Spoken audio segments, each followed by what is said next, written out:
Sauvegarder le patrimoine culturel malgré le contexte de lutte contre le terrorisme. Le département ministériel en charge de la culture en appelle à la contribution des forces de défense et de sécurité. Le ministère vient de tenir une session de sensibilisation sur le sujet le 21 octobre dernier à Ouagadougou. Amadou Marcelto.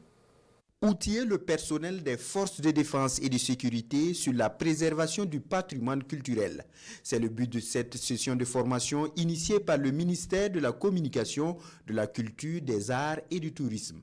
Cette session entend vulgariser et promouvoir les textes relatifs pour renforcer les capacités des forces de défense et de sécurité. Le Burkina Faso est à un tournant décisif de son histoire. Où il a choisi sous le leadership de son Excellence, Monsieur le Président du Faso, de réaffirmer sa souveraineté sur l'échiquier africain international. Et cette souveraineté passe fondamentalement par la valorisation de notre patrimoine culturel, qui est le socle de notre identité.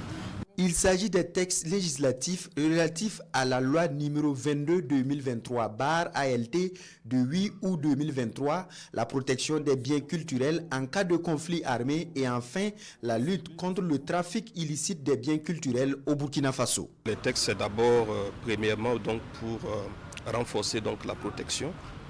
Donc il y a donc des mesures qui renforcent donc la protection et qui établissent donc les responsabilités donc des parties prenantes, les responsabilités donc de l'État, dans la prévention donc de tout ce qu'il y a comme destruction du patrimoine culturel, tout ce qu'il y a comme trafic illicite.